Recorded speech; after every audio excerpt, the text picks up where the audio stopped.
Acts of the Apostles, chapter 24.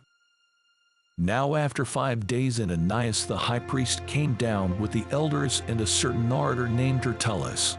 These gave evidence to the governor against Paul. And when he was called upon, Tertullus began his accusation, saying, seeing that through you we enjoy great peace, and prosperity is being brought to this nation by your foresight, we accept it always and in all places, most noble Felix, with all thankfulness. Nevertheless, not to be tedious to you any further, I beg you to hear, by your courtesy, a few words from us. For we have found this man a plague, a creator of dissension among all the Jews throughout the world, and a ringleader of the sect of the Nazarenes.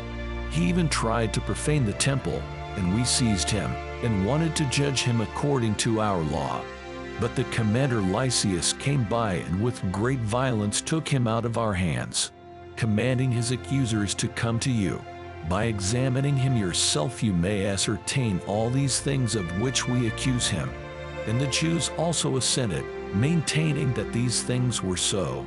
Then Paul, after the governor had nodded to him to speak, answered, Inasmuch as I know that you have been for many years a judge of this nation, I do the more cheerfully answer for myself, because you may ascertain that it is no more than 12 days since I went up to Jerusalem to worship, and they neither found me in the temple disputing with anyone nor inciting the crowd, either in the synagogues or in the city, nor can they prove the things of which they now accuse me.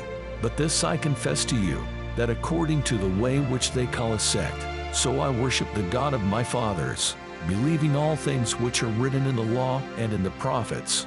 I have hope in God, which they themselves also accept, that there will be a resurrection of the dead, both of the just and the unjust.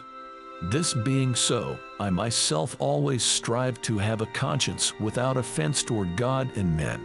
Now after many years I came to bring alms and offerings to my nation, in the midst of which some Jews from Asia found me purifying in the temple, neither with a mob nor with tumult.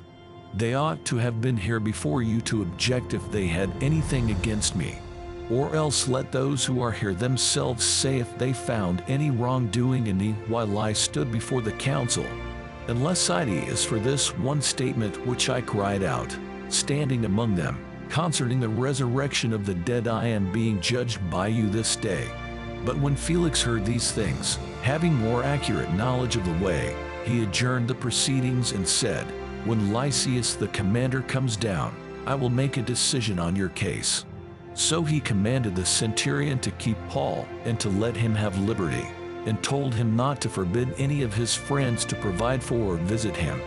And after some days, when Felix came with his wife Drusilla, who was Jewish, he sent for Paul and heard him concerning the faith in Christ.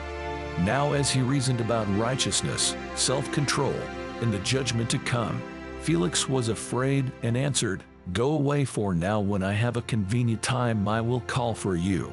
Meanwhile he also hoped that money would be given him by Paul, that he might release him. Therefore he sent for him more often and compared with him. But after 2 years Porcius Festus succeeded Felix, and Felix, wanting to do the Jews a favor, left Paul bound.